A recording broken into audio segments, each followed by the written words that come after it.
దేవుని పరిశుద్ధ నామానికి మహిమ కలుగును గాక. మన తండ్రి అయిన దేవుని నుండి, మన ప్రభువైన యేసుక్రీస్తు నుండి కృపా సమాధానములు మనందరికీ కలుగును గాక. ఆమెన్. దేవుని ప్రియ పరిశుద్ధ సంగమా, ఈ ఉదయకాల సమయంలో మరొకసారి మనమందరము దేవుని పరిశుద్ధ సన్నిధానంలో చేరి దేవుణ్ణి ఆరాధించే గొప్ప భాగ్యము దేవుడు మనకు దయచేసిన విధానంను బట్టి మనమందరము దేవాది దేవునికి వందనాలు, స్తుతి, స్తోత్రము చెల్లించవలసి ఉంటున్నాం. ఆగస్టు మాసం అంతట్లో దేవుడు మనకు తోడుగా ఉండి సెప్టెంబర్ మాసంలోకి దేవుడు మనల్ని నడిపించిన విధానంను బట్టి మనమందరము దేవునికి వందనాలు, స్తుతి, స్తోత్రము చెల్లించవలసి ఉంటున్నాం. సెప్టెంబర్ మాసం అంతట్లో కూడా దేవుడు తన చల్లనైన రెక్కల కింద మనల్ని కాచి కాపాడి భద్రపరచాలని ప్రార్థిస్తూ మన వాక్యంలోకి మనం వెళ్దాం. పెంతెకోస్తు పండగ తర్వాత 14వ ఆదివారంలో మనం ప్రవేశించాం. ఈ సందర్భంగా దక్షిణ క్రైస్తవ సంఘం యొక్క పంచాంగాన్ని బట్టి ఈ ఆదివారము ఎడ్యుకేషన్ ఆదివారంగా, విద్యా ఆదివారంగా మనం ఆచరిస్తూ ఉంటున్నాం. విద్యా ఆదివారంగా ఆచరిస్తున్న ఈ సమయంలో మనం ధ్యానం చేసే అంశము teachers as the agents of liberation, విమోచనకు సాధనములుగా ఉపాధ్యాయులు అనే అంశాన్ని మనం ధ్యానం చేస్తూ ఉంటాం. ఈ అంశాన్ని ధ్యానం చేయడానికి 4 పాఠ్య భాగాలు మనకి ఇవ్వబడ్డాయి. మనం చదువుకొని సిద్ధపడి మనం వచ్చాం. సామెతల గ్రంథం 8వ అధ్యాయము మొదటి 12 వచనాలు, దావీదు మహారాజు రచించిన 119వ సంకీర్తన 97వ వచనం నుంచి 104వ వచనం వరకు, అపోస్తుల కార్యములు 8వ అధ్యాయము 26వ వచనం నుంచి 38 వచనాల వరకు, చివరిగా పరిశుద్ధుడైన మార్కు రాసిన సువార్త 6వ అధ్యాయము 34వ వచనం నుంచి 44 వచనాల వరకు మనం చదువుకున్నాం.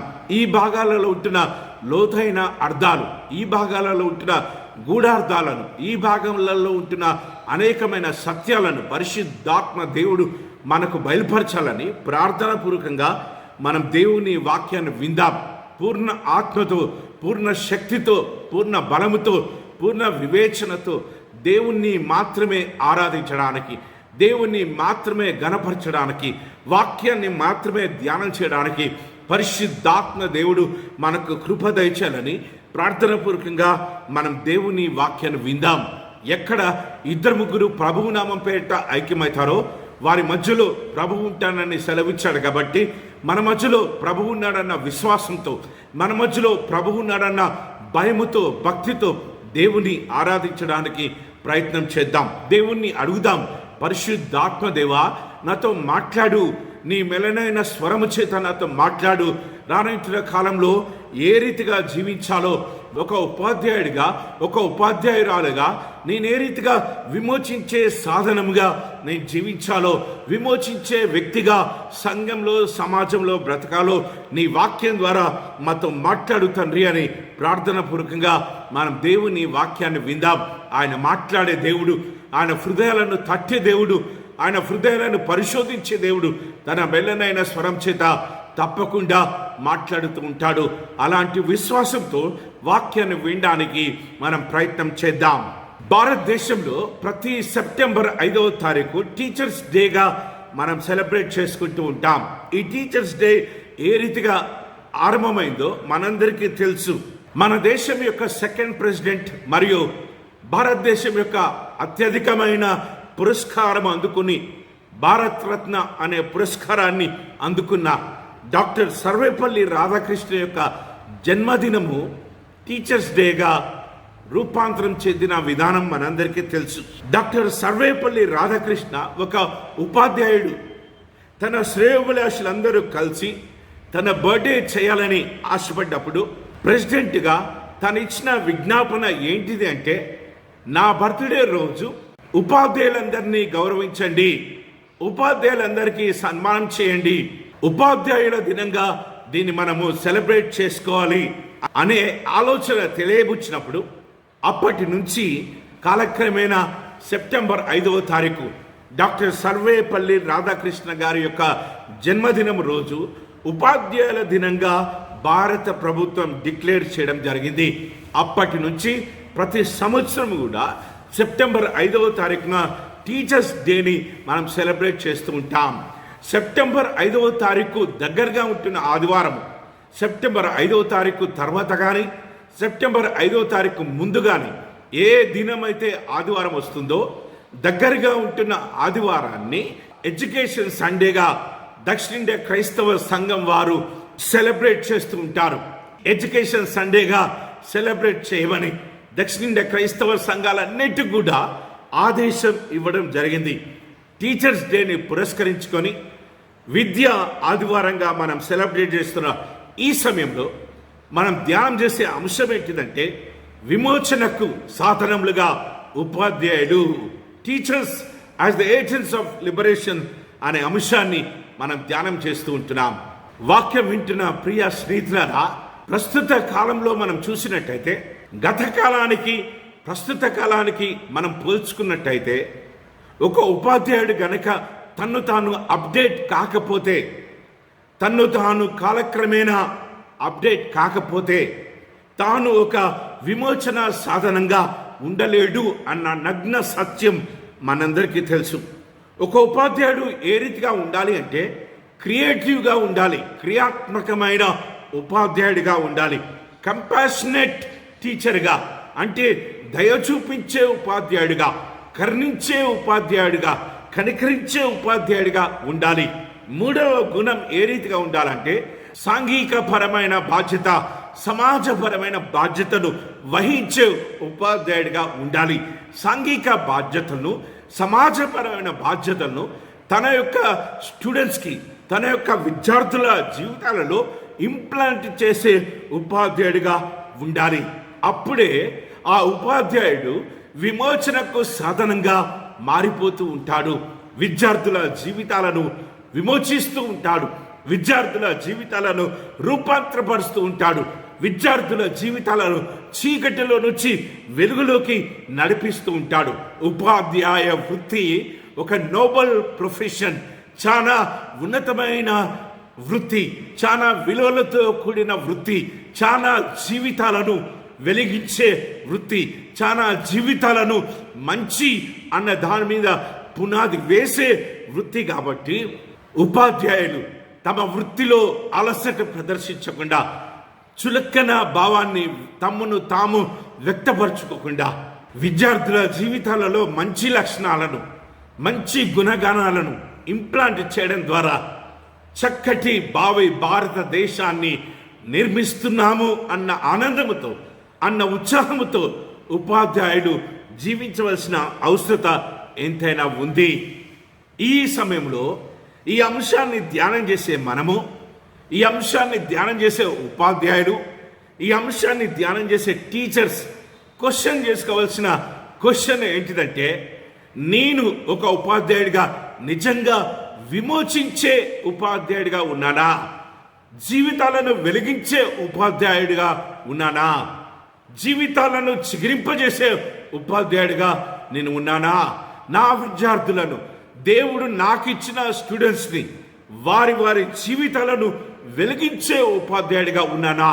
వారిని భావి భారతదేశ పౌరులుగా తీర్చిదిద్దే ఉద్యమంలో నేను ఎంతగా శ్రమిస్తుంటున్నాను, నేను ఎంతగా రిస్క్ తీసుకుంటున్నాను, నేను శక్తికి మించి ఎంతగా ప్రాకులాడుతున్నాను అన్న విషయాలను క్వశ్చన్ చేసుకోవాల్సిన అవసరత ఎంతైనా ఉంది. ఒక సంస్కృతం యొక్క స్లోగన్ని మనం చూసినట్టయితే మాతృదేవోభవ, పితృదేవోభవ, ఆచార్య దేవోభవ. న్యాచురల్ టీచర్స్ని, ప్రకృతి పరమైన ఉపాధ్యాయులను దేవుళ్ళగా మనం కొలవాలి అనే శ్లోకాన్ని మనం వింటూ ఉన్నాం. తల్లి దేవుడితో సమానము, తండ్రి దేవునితో సమానము. ఏ రీతిగా ఒక తల్లి తండ్రి దేవునితో సమానము, అదే రీతిగా ఆచార్యుడు కూడా, బోధకుడు కూడా, ఉపాధ్యాయుడు కూడా దేవునితోనే సమానము అన్న విషయాన్ని మనం గ్రహించాలి. ఒక ఉపాధ్యాయుని దేవుడిగా చూసే సంస్కృతిని, ఒక ఉపాధ్యాయుని దేవునితో సమానంగా కొలిచే సంస్కృతిలో నుంచి మనం వస్తూ ఉంటున్నాం.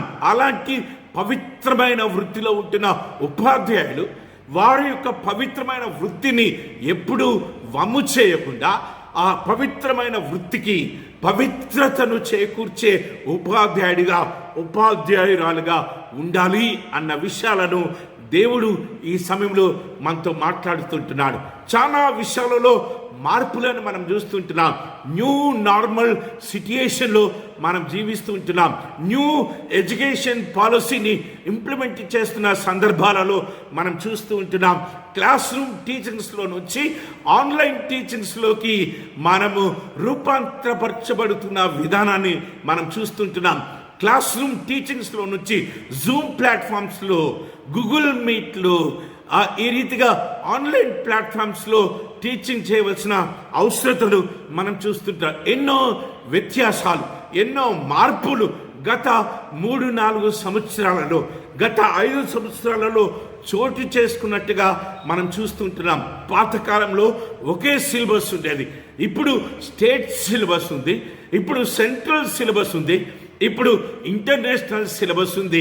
ఈ రీతిగా ఒక ఉపాధ్యాయుడు, ఒక ఉపాధ్యాయురాలు తమను తాము అప్డేట్ చేసుకోకపోతే, తమ జ్ఞానాన్ని వారు అప్డేట్ చేసుకోకపోతే ప్రస్తుత సమాజంలో ఉంటున్న విద్యార్థులకు సరి అయిన విద్యా బోధన అందించలేని వారిగా మారిపోతూ ఉంటారు. ఆ యొక్క పాపము మీ మీద ఉండకుండా ఉండాలి అంటే తమను తాము ఉపాధ్యాయులైన మీరు, ఉపాధ్యాయులైన మనము, ఒక అయ్యగారిగా, ఒక పాస్టర్గా నేను కూడా ఉపాధ్యాయుడినే. దేవుని సేవకులందరూ కూడా ఉపాధ్యాయులే. ఉపాధ్యాయుడిగా, ఉపాధ్యాయురాలుగా మనమందరము మనల్ని మనము అప్డేట్ చేసుకోకపోతే ప్రస్తుత కాంటెక్స్ట్కి మన యొక్క జ్ఞానాన్ని, మన యొక్క తెలివిని, మన యొక్క వివేచనను, మన యొక్క సబ్జెక్ట్ నాలెడ్జ్ని అప్డేట్ చేసుకోకపోతే మనము ప్రస్తుత విద్యార్థులకు సరి అయిన విద్యా బోధన అందించని ఉపాధ్యాయులుగా మారిపోతూ ఉంటాం. అప్పుడు మనము విమోచించే సాధనాలుగా మనం ఉండలేము. వారి జీవితాలను వెలిగించేవారిగా, వారి జీవితాలను రూపాంతరపరిచేవారిగా, భావి భారతదేశ పౌరులుగా, భావి భారతదేశ నిర్మాణంలో పాలిభాగస్తులుగా ఉండలేము అన్న సత్యాన్ని జ్ఞాపకం ఉంచుకోవాల్సిన అవసరత ఎంతైనా ఉంది. ఈ యొక్క సమయంలో విమోచించే సాధనాలుగా ఒక ఉపాధ్యాయుడిగా నేనేం చేయాలి, విమోచించే సాధనంగా ఉండడానికి ఒక ఉపాధ్యాయురాలుగా నేను ఎలాంటి మెజర్స్ తీసుకోవాలి, నేను ఎలాంటి జాగ్రత్తలు తీసుకోవాలి, నేను ఏ విషయాలను జాగ్రత్త వహించాలి, ఏ విషయాలలో నేను అప్డేట్ కావాలో మనం చదువుకున్న పాఠ్య భాగాలను ధ్యానం చేస్తూ ఈ యొక్క అంశాన్ని ఆరాధించడానికి మనం ప్రయత్నం చేద్దాం. సామెతల గ్రంథం 8వ అధ్యాయము మొదటి 12 వచనాలు మనం చూసినట్టయితే ఈ భాగంలో మనం ఏం చూస్తున్నామంటే ఎథికల్ వాల్యూస్ని, మోరల్ వాల్యూస్ని బోధించడం ద్వారా మన విద్యార్థులను, మన బోధ వినే వారి జీవితాలను వెలిగింపజేస్తూ ఉంటాం, వారి జీవితాలను విమోచింపజేస్తూ ఉంటాం, వారి జీవితాలను రూపాంతరపరుస్తూ ఉంటాం. ఎప్పుడు అంటే వారి జీవితాలలో నైతిక విలువలను, ఆత్మీయమైన విలువలను, మోరల్ వాల్యూస్ని ఇంప్లాంట్ చేసినప్పుడు ఈ భాగంలో సొలొమోను మహారాజు ఆ విషయాలనే మాట్లాడుతుంటున్నాడు. 2 తల్లులు ఒక రాజు దగ్గరికి వచ్చారు. ఈ కొడుకు నా కొడుకు అని ఆ తల్లి అంటుంటే, లేదు రాజా, ఈ కొడుకు నా కొడుకే అని ఆ 2 తల్లులు కూడా ఆ కొడుకు గురించి కొట్లాడుకుంటూ ఉన్నారు. ఈ కొడుకు నా కొడుకు అంటే, లేదు ఈ కొడుకు నా కొడుకే అని ఆ 2 తల్లులు రాజు ముందు కొట్లాడుతూ రాజుకు ఫిర్యాదు చేయడానికి వచ్చారు. రాజు వారిద్దరి మాటలు విని అక్కడుంటున్న సైనికుడికి ఆజ్ఞాపిస్తుంటున్నాడు. ఒక బల్ల మీద ఆ చిన్న బిడ్డను పండుకోబెట్టి ఆ చిన్న బిడ్డను నిలువుగా 2 ముక్కలు చేసి ఒక ముక్కను ఒక తల్లికి, ఒక ముక్కను ఒక తల్లికి ఇచ్చి పంపించేసేయండి అన్న ఆజ్ఞను జారీ చేశాడంట. వెంటనే నిజంగా ఏ తల్లి అయితే ఆ బిడ్డను కన్నదో ఆ తల్లి పరిగెత్తుకుని వచ్చి రాజు కాళ్ళ మీద పడ్డదంట. ఆ రీతిగా రాజు కాళ్ళ మీద పడ్డమంటే జీవన మరణానికి సంబంధించిన విషయం. ఎందుకంటే ఒకవేళ రాజు కనికరించకపోతే ఆమెను చంపేయమని ఆజ్ఞ కూడా జారీ చేయొచ్చు. అది కూడా లెక్క చేయకుండా ఆ కన్న తల్లి ఆ పరిధులన్నీ దాటుకొని అవన్నీ విడిచిపెట్టి, జీవించినా పర్లేదు, మరణించినా పర్లేదు, నా కన్న కొడుకును బ్రతికించుకోవాలి అన్న తృష్ణ చేత పరుగున పరిగెత్తుకుని వచ్చి రాజు కాళ్ళ మీద పడి, రాజా నా బిడ్డను బ్రతికించు, దానికే ఇచ్చేసేయి, నా బిడ్డను దానికే ఇచ్చేసేయి, నా బిడ్డను చంపకు అని ఆ తల్లి వేడుకుందంట. ఆ తల్లి గోడు విన్న రాజు ఏం చేశాడంటే ఆ సైనికుని పిలిచి, ఆ చిన్న బిడ్డను ఈ తల్లికి ఇచ్చేసేయండి. కనని తల్లి నా బిడ్డ అని ఫిర్యాదు చేసిదే ఆ తల్లిని తీసుకెళ్ళి చీకటి కొట్లు వేసి కారాగారంలో బంధించమని ఆజ్ఞ జారీ చేశాడంట. ఈ తీర్పుకి ఆ కాలంలో ఉంటున్న ప్రజలందరూ హర్షించారంట. ఈ తీర్పు దేశాలు ఖండాలు దాటుకొని రాజు కీర్తిని కొనియాడిందంట. ఈ రాజు ఎవరు అంటే సొలొమోను మహారాజు. ఈ సొలొమోను మహారాజు ఎలాంటి వాడు అంటే దేవదూత వచ్చి ఆ సొలొమోనుతో మాట్లాడిందంట, నీకేం కావాలో కోరుకో, దేవుడు నువ్వు అడిగిందెల్లా ఇచ్చేస్తాడు అని వాగ్దానం చేసినప్పుడు ఈ సొలొమోను రాజు ఆస్తిని అంతస్తులను కోరుకోలేదు. ఈ సొలొమోను రాజు అందచందాలను కోరుకోలేదు. ఈ సొలొమోను రాజు సుఖభోగ భాగ్యాలతో కూడిన విలాసవంతమైన జీవన విధానాన్ని కోరుకోలేదు.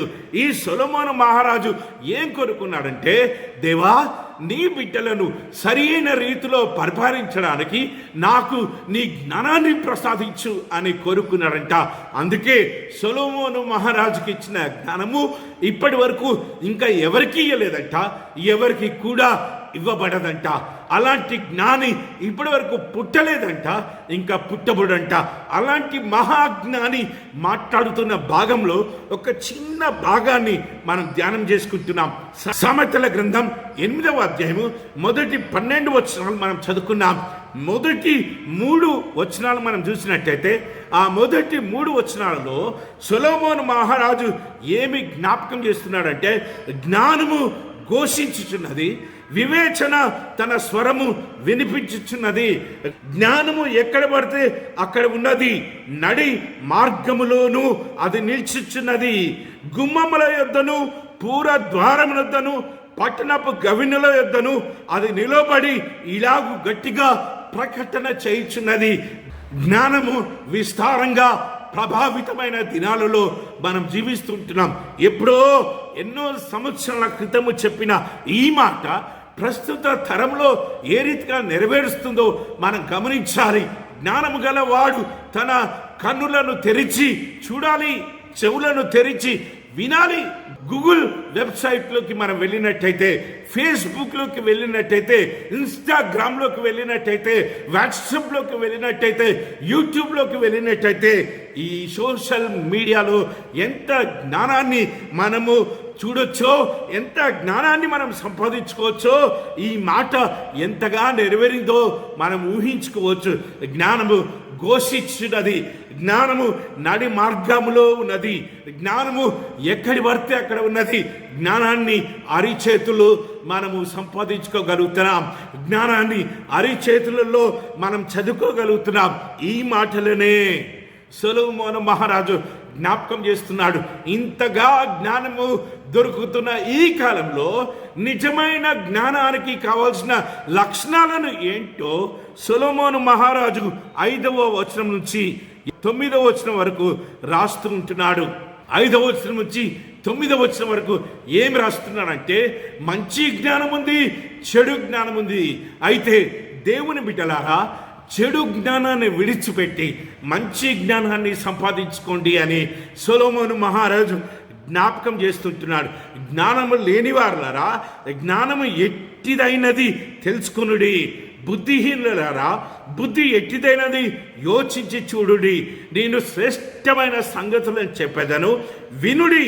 నా పెదవులు యథార్థమైన మాటలు పలుకును. లోక జ్ఞానం సంపాదించుకోవడానికి ఎక్కడెక్కడికో పరిగెడుతున్నాం. మనకు సంబంధించిన బోధకులను మనం ఏర్పరచుకుంటున్నాం, మనకు సంబంధించిన ఉపాధ్యాయులను మనం ఏర్పరచుకొని మనము వ్యక్తిగతంగా ట్యూషన్స్కి వెళ్తూ ఉంటున్నాం. ఇది కాదని ఆన్లైన్లో సెర్చ్ ఇంజిన్స్ ద్వారా మనకు కావలసిన జ్ఞానాన్ని సంపాదించుకుంటున్నాం. కానీ ఈ ఉదయకాల సమయంలో తండ్రి అయిన దేవుడు మాట్లాడుతుంటున్నాడు. ఈ సమయంలో త్రియేక దేవుడు మనతో మాట్లాడుతుంటున్నాడు. జ్ఞానము లేని వారులారా, వివేకము లేని వారులారా, తెలివి లేని వారారా నా యుద్ధకు రండి, మీరు నా యుద్ధకు రండి, మీరెక్కడికో వెళ్ళకండి, లోకమిచ్చే జ్ఞానాన్ని సంపాదించుకోవాలని ప్రాకులాడకండి, పరిగెత్తకండి, నా యుద్ధకు రండి.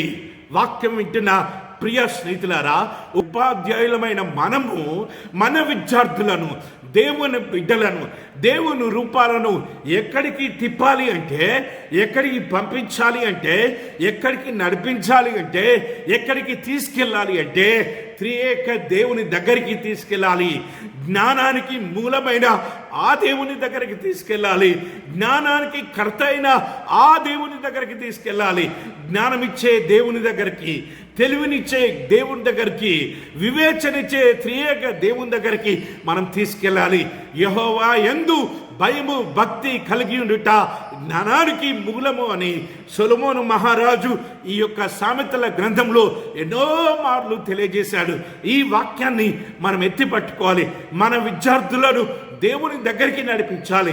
మన విద్యార్థులను సెర్చ్ ఇంజిన్స్ దగ్గరికి నడిపించకుండా, మన విద్యార్థులను ఈ లోకంలో పట్టభద్రులైన వారి దగ్గరికి నడిపించకుండా, మంచిదే నడిపించాలి, కానీ అంతకంటే ప్రాముఖ్యమైనది, అంతకంటే శ్రేష్టమైనది, అంతకంటే బుద్ధి కలిగింది సొలొమోను మహారాజు తెలియజేస్తుంటున్నాడు. ఆ దేవుని దగ్గరికి నడిపించే సాధనాలుగా, ఆ దేవుని దగ్గరికి కనుక మన విద్యార్థులను నడిపించినట్టయితే వారి జీవితాలు వెలిగించబడుతుంటాయి.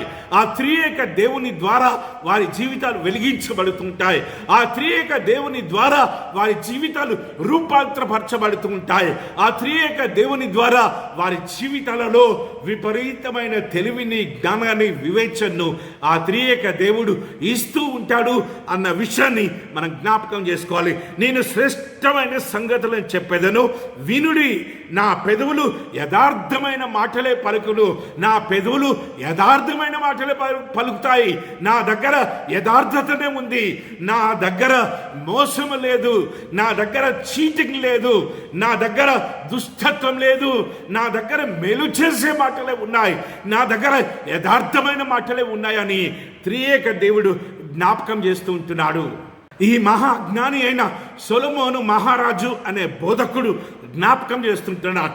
దేవుని దగ్గర యథార్థమైన మాటలే ఉన్నాయి. దేవుని దగ్గర శ్రేష్టమైన మాటలే ఉన్నాయి. దేవుని దగ్గర పాపము లేదు. దేవుని దగ్గర దుష్టత్వం లేదు. దేవుని దగ్గర అపహాస్యం లేదు అని సొలొమోను మహారాజు జ్ఞాపకం చేస్తుంటున్నాడు. అందుకే నీ విద్యార్థులకు నేర్పించు బోధకుడా, దేవుని దగ్గరికి వెళ్ళమని నేర్పించు. దేవుని దగ్గరికి తీసుకెళ్లే బోధకుడుగా నువ్వు ఉండాలి అని ఈ యొక్క సమయంలో దేవుడు మనతో మాట్లాడుతుంటున్నాడు. ప్రియ విద్యార్థి, నువ్వు తెలుగులో వీక్గా ఉన్నావా? ఇంగ్లీష్లో వీక్గా ఉన్నావా? హిందీలో వీక్గా ఉన్నావా? లాంగ్వేజెస్లో వీక్గా ఉన్నావా?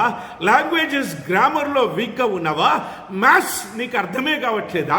సైన్స్ నీకు అర్థం కావట్లేదా? సోషల్ స్టడీస్ నీకు అర్థం కావట్లేదా? కంప్యూటర్ సైన్స్ నీకు అర్థం కావట్లేదా? ఇన్ఫర్మేషన్ టెక్నాలజీ నీకు రావట్లేదా? హార్డ్వేర్ సబ్జెక్ట్స్ నీకు అర్థం కావట్లేదా? సాఫ్ట్వేర్ ప్యాకేజెస్ నీకు అర్థం కావట్లేదా? నువ్వు దేవుని దగ్గరికి రా. దేవుడు పిలుస్తున్నాడమ్మా.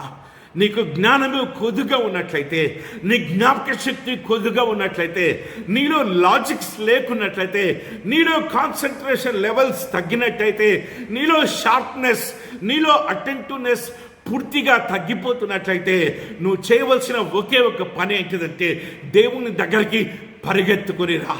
నీ ఉపాధ్యాయుడు తీసుకెళ్ళకుండా నువ్వు దేవుని దగ్గరికి వచ్చినట్లయితే దేవుడు నిన్ను తన జ్ఞానము చేత నింపాలని ఆశపడుతున్నాడు. సొలొమోను మహారాజుకి ఇచ్చిన జ్ఞానమంతా జ్ఞానము నీకు ఇవ్వకపోవచ్చు, కానీ దానిలో ఆవగింజలో కొంచెమైన జ్ఞానం ఇచ్చినట్లయితే ఏ సబ్జెక్ట్లో కూడా నువ్వు ఫెయిల్ కావు దేవుని బిడ్డ. నువ్వు చదువుకునే సబ్జెక్టులో 100% మార్క్స్ని సంపాదించుకోగలుగుతావు. ఎప్పుడు అంటే ఆ దేవుని జ్ఞానాన్ని పొందుకున్నట్లయితే. దేవుని జ్ఞానం పొందుకోమని దేవుడు సొలొమోను మహారాజు ద్వారా మనకు ఆహ్వానాన్ని దయచేస్తుంటున్నాడు. యథార్థమైన మాటలే చెప్తాను. నా నోరు సత్యమైన మాటలే పలుకును. నా నోరు దుష్టత్వమైన మాటలు పలకదు. ఆ దుష్టత్వమైన మాటలు నా పెదవులకు అసహ్యము అని త్రియేక దేవుడు జ్ఞాపకం చేస్తుంటున్నాడు. ప్రియ ఉపాధ్యాయుడా, ప్రియ ఉపాధ్యాయురాలా, నీ బిడ్డలకు, నీ విద్యార్థులకు నువ్వు నైతిక విలువలను బోధించే టీచర్గా ఉండాలి అని సొలొమోను మహారాజు ద్వారా త్రియేక దేవుడు మన జ్ఞాపకం చేస్తుంటున్నాడు. సత్యమైన మాటలు నేర్పే టీచర్గా, దుష్టమైన మాటలు అసహించుకునే టీచర్గా, దుష్టమైన మాటలు విద్యార్థుల జీవితాలలో నుంచి తొలగించే టీచర్గా మనం ఉండాలి అని త్రియేక దేవుడు ఈ ఉదయకాలము జ్ఞాపకం చేస్తుంటున్నాడు. నైతిక విలువలను, మోరల్ వాల్యూస్ని, ఎథికల్ వాల్యూస్ని, బిబ్లికల్ వాల్యూస్ని, స్పిరిచువల్ వాల్యూస్ని ఇంప్లాంట్ చేసే టీచర్గా మనం ఉండాలి. నాస్తికులుగా మారిపోతున్న సమయంలో దేవుడు లేడు అని వాదించే వాదనలు వింటున్న ఈ ప్రస్తుత సమాజంలో నీ బిడ్డను త్రియేక దేవుని దగ్గరికి దైవత్వంలోకి నడిపించే బోధకుడిగా నువ్వు ఉండాలి అని దేవుని వాక్యం మన జ్ఞాపకం చేస్తుంది. నా నోటి మాటలన్నీ నీతి గలవి, వాటిలో మూర్ఖతైనను కుటిలతైనను లేదు. యథార్థమైన మాటలు, నీతిగల మాటలను బోధించే దేవుణ్ణి మనం చూస్తున్నాం. కుటిలత్వము లేని దేవుని మాటలు, మూర్ఖమైన మాటలు లేని దేవుని మాటల్ని మనం చూస్తుంటున్నాం. దేవుడు మాట్లాడుతూ ఉంటున్నాడు, నాలో నీతి మాటలే ఉన్నాయి, నాలో కుటిలమైన మాటలు లేవు, నాలో దుష్టత్వమైన మాటలు లేవు, నాలో మూర్ఖమైన మాటలు లేవు. వాక్యం వింటున్న ప్రియ స్నేహితుడా, దేవుని మాటలు, విలువైన మాటలు, సత్యమైన మాటలు, నీతిమయమైన మాటలు, నీతియుక్తమైన మాటలు, దుష్టత్వం లేని మాటలు, మూర్ఖత్వము లేని మాటలు, కుటిలత్వము లేని మాటలనే బోధించే ఉపాధ్యాయురాలుగా మనం ఉండాలి. 40 సంవత్సరాల క్రితము నీ చదువుకునేటప్పుడు 5th క్లాస్ నుంచి కూడా వారానికి ఒక సబ్జెక్ట్ ఉండేది, 3 గంటల సబ్జెక్ట్. అదేంటిదంటే మోరల్ క్లాస్. ఆ మోరల్ క్లాస్లో సంఘంలో నుంచి, సమాజంలో నుంచి ఒక నైతిక విలువలతో కూడిన ఒక కథను, ఒక జరిగిన సంఘటన తీసుకుని వచ్చి విద్యార్థులలో మరి చర్చను ప్రారంభించేవారు. ఏది సత్యము, ఏది న్యాయము, ఏది నీతి, ఏది అవినీతి, ఏది దుష్టత్వమైంది, ఏది క్రూరత్వమైంది, ఏది మూర్ఖత్వమైందో ఈ విషయాలన్నీ కూడా ఆ మోరల్ టీచర్ నేర్పించేవాడు. ప్రస్తుత సమాజంలో, ప్రస్తుత విద్యా బోధనలో ఆ మోరల్ క్లాస్ ఉందో లేదో నాకు తెలియదు, కానీ ఆ మోరల్ క్లాసెస్ ద్వారా మా జీవితాలను చాలా గట్టి పునాది వేసుకున్నాం. నైతిక విలువల చేత, ఎథికల్ వాల్యూస్ చేత, మోరల్ వాల్యూస్ చేత, స్పిరిచువల్ వాల్యూస్ చేత మా జీవితాలు నింపబడ్డాయి. ఆ చిన్న వయసులో, ఆ లేత వయసులో మాకు మా ఉపాధ్యాయులు నేర్పించిన ఆ సత్యాలు మా జీవిత సత్యాలుగా ఈరోజు కూడా నిలిచిపోయాయి. అందుకే నీతి పోరాటం కోసం, న్యాయ పోరాటం కోసం నిలబడుతూ ఉంటాం. ఆ మాటలు మాట్లాడుతూ ఉంటాం. సంఘంలో, సమాజంలో కొంతమందికి అవి ఇష్టం ఉండకపోవచ్చు, కానీ అవినీతిని క్వశ్చన్ చేసేవారిగా, అధర్మాన్ని క్వశ్చన్ చేసేవారిగా, నిలబెట్టేవారిగా మన విద్యార్థులు ఉండాలి. ఆ రీతిగా తరబేదు చేయాలి. నీతి కోసం, న్యాయం కోసం పురాకులాడేవారిగా, న్యాయ ధర్మ పీఠాన్ని స్థాపించేవారిగా, న్యాయ ధర్మ సింహాసనాన్ని స్థాపించే విద్యార్థులుగా మన విద్యార్థులలో ఆ మోరల్ వాల్యూస్ని ఇంప్లాంట్ చేసే ఉపాధ్యాయుడిగా మనం ఉండాలి అని ఈ యొక్క లేఖన భాగం మనతో మాట్లాడుతున్న విధానాన్ని మనం చూస్తున్నాం. 10వ వచనంలో మనం చూసినట్టయితే వెండికి ఆశపడక నా ఉపదేశము అంగీకరించండి, మేలిమి బంగారంను ఆశింపక తెలివినొందండి. గమనించవలసిన విషయం ఏంటంటే, మన విద్యార్థులకు ఇచ్చేవారిగా ఉండాలి, కానీ విద్యార్థుల దగ్గర నుంచి పుచ్చుకునే వారిగా మనం ఉండొద్దు. కొన్ని యూనివర్సిటీస్లో కొన్ని స్టోరీస్ వింటే చాలా బాధ అవుతుంది. పిహెచ్డి స్టూడెంట్స్ వారి యొక్క పిహెచ్డి డిగ్రీ పొందాలి అంటే వారి గైడ్ని సంతోషపరచాలి అంట. ఏ రకంగా సంతోషపరచాలి? చాలా మూర్ఖమైన విషయాలను వింటున్నాం, చాలా అసంగీకారమైన విషయాలను వింటున్నాం. ఆ రీతిగా సంతోషపరచాలంట, కరప్షన్ చేత సంతోషపరచాలంట, ఇంకా రకరకాల కోరికలు తీర్చి సంతోషపరిస్తేనే పిహెచ్డి డిగ్రీకి వారు అర్హులు అనే సర్టిఫికెట్ ఇస్తారంట. చాలా విచారకరం. విద్యను ఉచితంగా బోధించవలసిన ఉపాధ్యాయుడు విద్యను బోధిస్తున్నందుకు చాలా భత్యాన్ని ప్రభుత్వం నుంచి స్వీకరిస్తున్న ఉపాధ్యాయుడు అవి సరిపోకుండా తోటి విద్యార్థుల దగ్గర నుంచి అది ఆశించి ఇది ఆశించి ఆ కూరగాయలు దెమ్మని ఈ కూరగాయలు దెమ్మని పల్లీలు దెమ్మని శనగలు దెమ్మని మినుములు దెమ్మని పెసలు దెమ్మని పూలు దెమ్మని రకరకాల కోరికలు స్టూడెంట్స్ ముందు ఉంచినప్పుడు వారు అష్ట కష్టాలు పడి ఆ టీచర్ యొక్క కోరికను తీర్చడానికి అవన్నీ తెస్తూ ఉంటున్నారంట. ఆ రీతిగా స్టూడెంట్స్ లేత వయసులోనే కరప్షన్ ఇంప్లాంట్ అవుతున్న విషయాన్ని ఉపాధ్యాయులు గమనించాలి. అందుకే వారు పెరిగినప్పుడు పెద్దయినప్పుడు ఉద్యోగాలు సంపాదించినప్పుడు వారు కూడా వేలలో కాదు లక్షలలో కాదు కోట్లలో ఆస్తిని కాజేస్తున్న సత్యాలను మనము సంఘంలో సమాజంలో చూస్తూ ఉన్నాం, మనం వింటూ ఉన్నాం, వార్తలలో వింటూ ఉన్నాం. ఏ రీతిగా పెద్ద పెద్ద ఆఫీసర్స్ త్రిమింగళాలను మింగే ఆఫీసర్స్ని మనం చూస్తుంటున్నాం, గజ దొంగలను మనం చూస్తుంటున్నాం, బ్యాంకులను దోసే బ్యాంక్ ఆఫీసర్స్ని మనం చూస్తున్నాం. కారణం ఏంటిదంటే ఆ లేత వయసులో వారు తప్పుదోవలో వారి యొక్క ఉపాధ్యాయులు నడిపించారు కాబట్టి ఆ యొక్క చెడు లక్షణాలు వారి జీవితాలలో చాలా ఇన్ఫ్లుయెన్స్ చేస్తూ ఉన్నాయి. కాబట్టి వాడు పెద్దవాడైనప్పటికీ ఉన్నతమైన స్థితిలో ఉన్నప్పటికీ వాడి యొక్క కెరియర్ని దేవుడు గొప్పగా దీవించినా కానీ ఆ యొక్క మూర్ఖమైన ఆలోచన, ఆ కుటిలమైన ఆలోచన, ఆ యొక్క అక్రమంగా సంపాదించాలి అన్న ఆలోచనలో నుంచి వాడు వైదొలగకపోవడానికి కారణం ఏంటంటే ఒక ఉపాధ్యాయుడిగా మనమేనేమో ఒక ఉపాధ్యాయురాలుగా మనమేనేమో ఆలోచన చేయాలి. దేవుని ప్రియ పరిశుద్ధ సంఘమా, భారతదేశం యొక్క చరిత్ర మనం చూసినట్టయితే one of the top ranking countries in corruption in the world. ప్రపంచవ్యాప్తంలో అత్యున్నతమైన స్థానాలలో ఉంటున్న దేశాలలో భారతదేశం ఒకటి. కరప్షన్ తీసుకునే దేశాలలో, లంచం తీసుకునే దేశాలలో, లంచగొండులు ఉంటున్న దేశాలలో భారతదేశం ఒకటి అంట. మనం ఇప్పుడు ఆలోచన చేయాలి, ఎలాంటి విద్యను మన విద్యార్థులకు బోధిస్తుంటున్నాం, ఎలాంటి నైతిక విలువలను వారి జీవితాలలో మనం ఇంప్లాంట్ చేస్తుంటున్నాం. వాక్యం వింటున్న ప్రియ టీచర్, మనము మన బిడ్డల జీవితాలలో నీతిని, న్యాయాన్ని, సత్యాన్ని, ధర్మాన్ని మాత్రమే ఇంప్లాంట్ చేసే టీచర్గా, నైతిక విలువలను ఇంప్లాంట్ చేసే టీచర్గా, మోరల్ ఎథికల్ వాల్యూస్ని ఇంప్లాంట్ చేసే టీచర్గా, స్పిరిచువల్ వాల్యూస్ని ఇంప్లాంట్ చేసే టీచర్గా మనం ఉండాలి. మన వంతు ప్రయత్నం మనం చేయాలి. ఆ తర్వాత దీవించేది భగవంతుడు, ఆశీర్వదించేది భగవంతుడు. ఆ భగవంతుడు తప్పకుండా మన కష్టమైన పనిని ఆశీర్వదిస్తూ ఉంటాడు.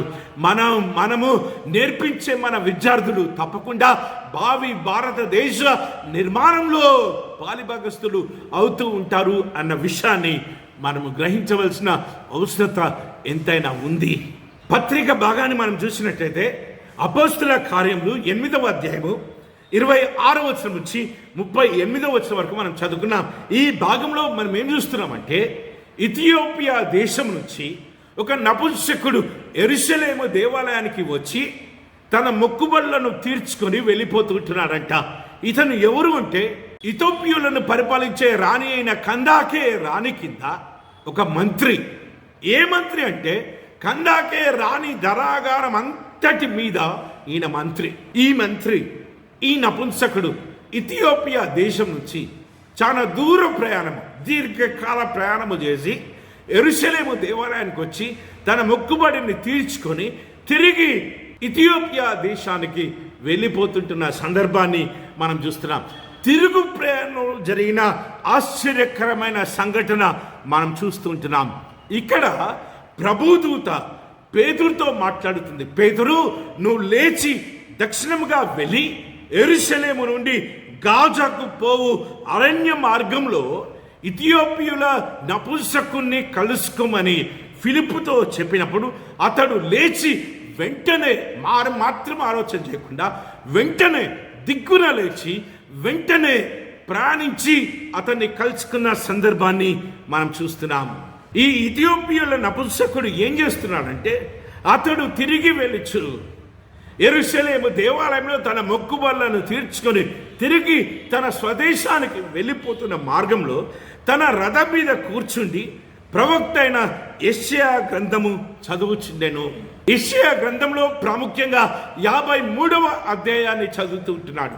మొదటి వచనం, 2వ వచనం, 3వ వచనాన్ని చదువుతూ ఉంటున్నాడు. అప్పుడు ఆత్మ ఫిలిప్పుతో ఆ రథము దగ్గరికి వెళ్ళమని ఆజ్ఞాపించింది కాబట్టి ఫిలిప్పు అతన్ని కలుసుకున్నాడు. ఫిలిప్పు దగ్గరికి పరిగెత్తుకొని పోయి అతడు ప్రవక్త అయిన యెషయా గ్రంథము చదువుచుండగా విని ఫిలిప్పు మాట్లాడుతుంటున్నాడు, నపుంసకుడితో మాట్లాడుతుంటున్నాడు. నీవు చదువుచున్నది గ్రహించుచున్నావా అని ఆ నపుంసకుడిని అడుగుతున్నప్పుడు ఆ నపుంసకుడు చెప్తుంటున్నాడు, అతడు ఎవడైనను నాకు త్రోవ చూపకుంటే ఎలాగూ గ్రహింపగలనని చెప్పి రథము ఎక్కి అతనితో కూర్చుండమని ఫిలిప్పును వేడుకొనెను. ఈ మాటను బట్టే బైబిల్ స్టడీ ఎంత ప్రాముఖ్యమైందో మనం గ్రహించాలి. బైబిల్ స్టడీని చాలా చులకనగా చూసే కాలంలో మనం ఉంటున్నాం. బైబిల్ స్టడీకి టైం ఇయ్యని సంఘాలను మనం చూస్తున్నాం. బైబిల్ స్టడీకి టైం ఇయ్యని సంఘస్థులను మనం చూస్తున్నాం.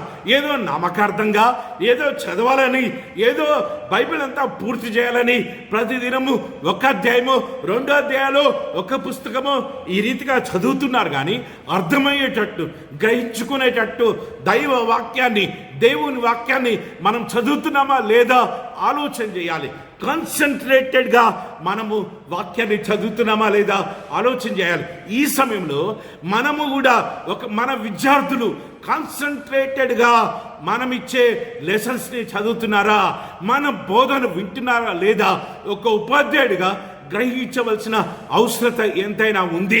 ఎందుకు అంటే ఒక టీచర్గా నువ్వు ఎక్స్ప్లెయిన్ చేయకపోతే ఆ విద్యార్థి ఏ రీతిగా నేర్చుకుంటాడు?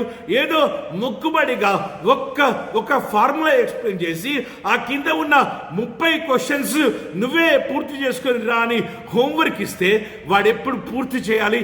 మంచిదే, కానీ అందరూ పూర్తి చేశారా లేదా నువ్వు చూస్తున్నా? ఒక ఉపాధ్యాయుడిగా, ఒక ఉపాధ్యాయురాలుగా పూర్తి చేయని విద్యార్థి పట్ల నువ్వు శ్రద్ధ కలిగి ఉన్నవా లేదా? ఒక టీచర్గా ఈ యొక్క సమయంలో దేవుడు మనల్ని క్వశ్చన్ చేస్తూ ఉంటున్నాడు. దైవవాక్యం కూడా అదే. చదువుతున్నామా లేదా, గ్రహిస్తున్నామా లేదా? ఒక పాస్టర్ చూడవలసిన అవసరత ఎంతైనా ఉంది. ఒక కాపరి చూడవలసిన అవసరత ఎంతైనా ఉంది. ఒక సేవకుడు సంఘాన్ని ఆలోచింపజేయవలసిన అవసరత ఎంతైనా ఉంది. ఆ కావలి వాడు, ఈ సంఘస్థులు వాక్యంలో లోతుగా ఎదుగుతున్నారా లేదా అన్న విషయాన్ని ఎరిగి ఆ కావలి వాడు వాక్యంలో సంఘాన్ని సంసిద్ధం చేయవలసిన బాధ్యత ఎంతైనా ఉంది అన్న విషయాన్ని మనం గ్రహించాలి. అతడు ఎవడైనాను నాకు త్రోవ చూపకుంటే నేనెలాగూ గ్రహింపగలనని ఆ నపుంసకుడు ఫిలిప్పుతో చెప్పి, అయ్యా నువ్వు రథమెక్కి నాకు ఈ భాగాన్ని బోధించు అని వేడుకున్నప్పుడు ఫిలిప్పు ఆ రథం ఎక్కి ఆ యొక్క నపుంసకుడికి బోధిస్తూ ఉంటున్నాడంట. ఆ భాగం ఏంటిదంటే యేసు క్రీస్తు ప్రభుకి సంబంధించిన భాగం. యేసయ్య ఏ రీతిగా పరలోక వైభవాలను విడిచిపెట్టి ఈ భూలోకానికి దిగి వచ్చాడో, ఈ భూలోకంలో ఒక పశువుల పాకలో జన్మించాడో, సంపూర్ణమైన మానవుడిగా, సంపూర్ణమైన దేవుని కుమారుడిగా ఈ భూలోకంలో జీవించాడో, యేసయ్య ద్వారా త్రియేక దేవుడు ఎన్ని ఆశ్చర్య కార్యాలు, ఎన్ని అద్భుత కార్యాలు, ఎన్ని భీకరమైన కార్యాలు, గంభీరమైన కార్యాలు, స్వస్థత కార్యాలు, మహిమ కార్యాలు, మహత్కార్యాలు జరిగించాడు. ఫిలిప్పు ఎక్స్ప్లెయిన్ చేస్తూ ఉంటున్నాడు. చివరికి ఆ కరుణామయుడు, ఆ కృపామయుడు, ఆ గొర్రెపిల్ల ఏ రీతిగా కల్వరి శిలువలో పస్కా బలిగా వధించబడిందో, ఆ గొర్రెపిల్ల రక్తంలో కడగబడిన వారికి ఏ రీతిగా పాప క్షమాపణ కలుగుతుందో, ఏ రీతిగా పాప విమోచన కలుగుతుందో, ఏ రీతిగా ఆ గొర్రెపిల్ల మీద విశ్వసించిన వారికి రక్షణ ప్రసాదించబడుతుందో, ఫిలిప్పు ఈ విషయాలన్నీ ఆ నపుంసకుడికి బోధిస్తున్నప్పుడు ఆ నపుంసకుడు జీవితంలో రూపాంతరం కలుగుతుంది. ఆ నపుంసకుడు జీవితంలో విమోచన కార్యం జరుగుతుంది. ఆ నపుంసకుడి జీవితము వెలిగించబడుతుంది. ఆ నపుంసకుడి జీవితంలో ఉంటున్న చీకటి తొలగింపబడుతుంది. ఎందుకంటే అతని కన్నులు తెరవబడుతున్నాయి. గుడ్డితనంలో నుంచి వాక్యంలో ఉంటున్న శ్రేష్టమైన వాటిని గ్రహిస్తూ ఉంటున్నాడు. కాబట్టి ఇప్పటి వరకు ఏ రీతిగా నామకార్థంగా ఆరాధిస్తుంటున్నాడో, నిజమైన దేవుని మీద విశ్వాసం ఉంచకుండా ఆరాధిస్తున్నాడో, దేవుని కుమారుడు శిలువలో కార్చిన ఆ గొర్రెపిల్ల రక్తంలో కడుక్కోకుండా, ఆ గొర్రెపిల్లను స్వీకరించకుండా ఆరాధిస్తున్నాడో, ఇవన్నీ గ్రహించి ఫిలిప్పుతో చెప్తుంటున్నాడు, అయ్యా అగో అక్కడ నీళ్లు ఉన్నాయి, నాకు బాప్తిసం ఇవ్వడానికి ఏమైనా ఆటంకం ఉందా అని ఫిలిప్పును అడుగుతున్నప్పుడు, ఫిలిప్పు ఆ బిడ్డలో ఉంటున్న విశ్వాసాన్ని గమనించి దిగి ఆ నపుంసకుడికి బాప్తిసం ఇచ్చినట్టుగా మనం చూస్తుంటున్నాం. వాక్యం వింటున్న ప్రియ స్నేహితుడా, ఈ నపుంసకుడు తిరిగి ఇథియోపియా దేశానికి వెళ్ళి, ఆఫ్రికా ఖండానికి వెళ్ళి, ఆఫ్రికా ఖండం ఆ చీకటి ఖండాన్ని వెలిగించినట్టుగా మనం చూస్తూ ఉంటున్నాం. ఈ నపుంసకుడు ఏ జాతిలో నుంచి వచ్చాడంటే హాము అనే జాతిలో నుంచి రావడం జరిగింది. 8వ అధ్యాయంలో ఈ ఇథియోపియా దేశస్థుడు హాము అనే జాతిలో నుంచి వచ్చినట్టుగా మనం చూస్తున్నాం. 9వ అధ్యాయంలో సౌలు పౌలుగా రూపాంతరపరచబడిన విషయాన్ని మనం చూస్తూ ఉంటాం. ఈ యొక్క సౌలు ఏ జాతిలో నుంచి వచ్చాడు అంటే షేము అనే జాతిలో నుంచి రావడం జరిగింది. 10వ వచనంలో కొర్నేలియస్ని మనం చూస్తుంటున్నాం. అన్యుడైన కొర్నేలి రూపాంతరపరచబడి యేసుక్రీస్తు ప్రభుల వారిని అంగీకరించినట్టుగా మనం చూస్తున్నాం. ఈ 10వ అధ్యాయంలో కొర్నేలి ఏ జాతిలో నుంచి వచ్చాడంటే యాపేతు అనే జాతిలో నుంచి రావడం జరిగింది.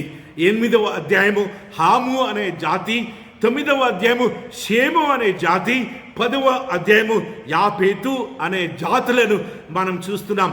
వీరు ఎవరు అంటే నోవాహుతో దేవుడు వాగ్దానం చేసిన వాగ్దానం ఏ రీతిగా క్రొత్త నిబంధన గ్రంథంలో అపోస్తల కార్యము 8, 9, 10 అధ్యాయాలలో ఆ ముగ్గురు కుమారులు 3 జాతులుగా దేవుడు వారిని ఆశీర్వదించిన విధానాన్ని మనం చూస్తున్నాం. ఆ 3 కుమారులు హాము, షేము, యాపేతు అనే 3 కుమారులను 3 జాతులుగా దేవుడు ఆశీర్వదించి ఆ 3 జాతులను కూడా క్రీస్తులోకి నడిపిస్తున్న విధానము.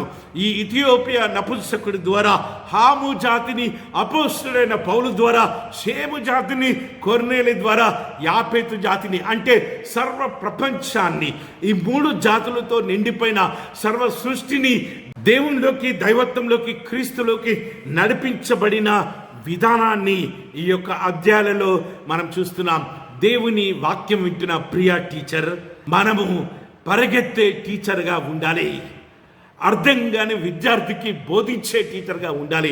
1 కాదు, 2 కాదు, 10 సార్లైనా పర్వాలేదు, 20 సార్లైనా పర్వాలేదు, 30 సార్లైనా పర్వాలేదు, ఎన్నిసార్లైనా బోధించే వారిగా ఉండాలి.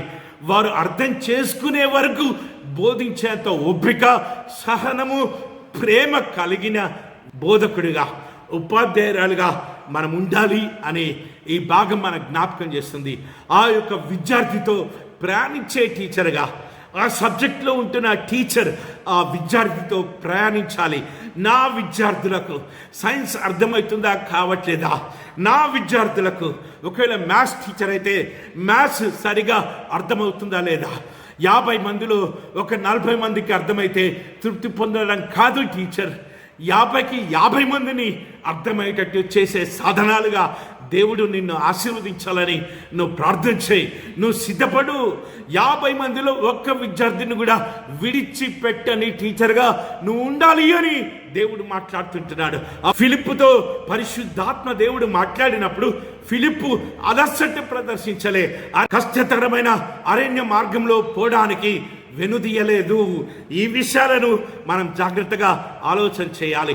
ఆలోచన చేసి మన విద్యార్థులకు బోధించేవారిగా, ప్రస్తుత సందర్భాన్ని బట్టి బోధించేవారిగా, ఈ ఫిలిప్పు ఎప్పుడో ప్రవచించిన యెషయా భక్తుడి యొక్క ప్రవచనాన్ని ప్రస్తుత కాలంలో యేసయ్య శిలువలో మరణించిన విధానము, యేసయ్య పునరుత్థానమైన విధానాన్ని లింకింగ్ ఇచ్చి, ఆ లింకింగ్తో ఆ యొక్క ప్రవచనం ఏ రీతిగా నెరవేరిందో ఆ యొక్క నపుంసకుడికి అర్థమయ్యేటట్టు వివరించాడు. కాబట్టి ఆ నపుంసకుడు ఆ యేసు క్రీస్తు ప్రభుల వారిని సొంత రక్షకుడిగా అంగీకరించి రూపాంతరపరచబడినట్టుగా ఇథియోపియా దేశం అంతటిని, చీకటిలో ఉంటున్న ఆఫ్రికా ఖండమంతటిని వెలిగించిన వాడిగా చరిత్రలో మనం చూస్తుంటున్నాం. నీ విద్యార్థితో నువ్వు ప్రయాణించే టీచర్గా నువ్వు ఉండాలి అని దేవుడు ఆశపడుతుంటున్నాడు. నీ విద్యార్థి దగ్గరికి వెళ్ళి నేర్పించే టీచర్గా. ఎందుకు అంటే ఆ విద్యార్థి భయపడుతూ ఉండవచ్చు, ఆ విద్యార్థి వెనకడుగు వేస్తూ ఉండవచ్చు, ఆ విద్యార్థి మొఖమాట పడుతూ ఉండవచ్చు, రకరకాల ఆలోచనల చేత ఆ విద్యార్థి వెనకడుగు వేస్తూ ఉండవచ్చు.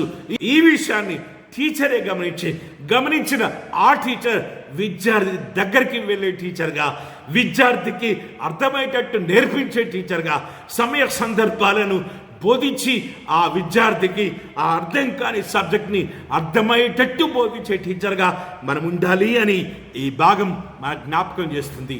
స్వార్థ భాగంలోకి మనం వెళ్ళినట్టయితే పరిశుద్ధుడైన మార్కు రాసిన స్వార్థ 6వ అధ్యాయము 34వ వచనం నుంచి 44వ వచనం వరకు మనం చూసాం. ఈ భాగంలో మనం ఏం నేర్చుకుంటున్నామంటే దయా దాక్షిణ్యాలను చూపించడం ద్వారా మన విద్యార్థుల పట్ల దయ చూపించే వారిగా ఉన్నట్లయితే, మన విద్యార్థుల పట్ల కనికరాన్ని చూపించే వారిగా ఉన్నట్లయితే, మన విద్యార్థులను మన బోధన విధానం ద్వారా రూపాంతరపరిచే సాధనాలుగా, విమోచించే సాధనాలుగా, ఒక ఉపాధ్యాయుడిగా, ఒక ఉపాధ్యాయురాలిగా నువ్వు ఉండగలుగుతావు అన్న విషయాన్ని ఈ భాగంలో మనం చూస్తున్నాం. ఏదో నామకార్థంగా విద్యను బోధించేవారిగా ఉండకుండా, యాంత్రికంగా విద్యను బోధించేవారిగా ఉండకుండా, మానవత్వపు విలువలతో కూడిన విద్యను బోధించే టీచర్గా మనం ఉండాలి అన్న విషయాన్ని ఈ యొక్క భాగము మన జ్ఞాపకం చేస్తుంది. మానవత్వ విలువల చేత మన విద్యను మన తోటి విద్యార్థులకు అందించే ఉపాధ్యాయుడిగా, ఉపాధ్యాయురాలుగా ఉండాలి అన్న విషయాలను మనం ఇక్కడ చూస్తున్నాం. యాంత్రికంగా కాకుండా, మెకానికల్గా కాకుండా, ఉద్యోగపరంగా కాకుండా, మనము ప్యాషనెటిక్గా పూర్ణ మనస్సుతో, పూర్ణ బలముతో, పూర్ణ శక్తితో మనము విద్యను బోధించే టీచర్గా ఉండాలి అని ఈ భాగం మన జ్ఞాపకం చేస్తుంది. ఏ రీతిగా బోధించాలంటే కనికరంతో బోధించాలి, విద్యార్థిని ప్రేమించి బోధించాలి, కృప చూపించే బోధను బోధించాలి, దయ చూపించే బోధను బోధించాలి.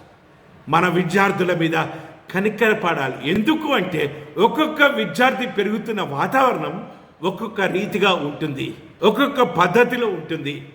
ఒక విద్యార్థి తల్లిదండ్రులు చదువుకున్న తల్లిదండ్రులు అయి ఉండవచ్చు, ఒక విద్యార్థి తల్లిదండ్రులు విద్యనే రాని తల్లిదండ్రులు అయి ఉండొచ్చు, ఒక విద్యార్థి తల్లిదండ్రులకు చక్కటి బ్యాక్గ్రౌండ్ ఉండొచ్చు, ఒక విద్యార్థి తల్లిదండ్రులకు ఎలాంటి బ్యాక్గ్రౌండ్ ఉండకపోవచ్చు.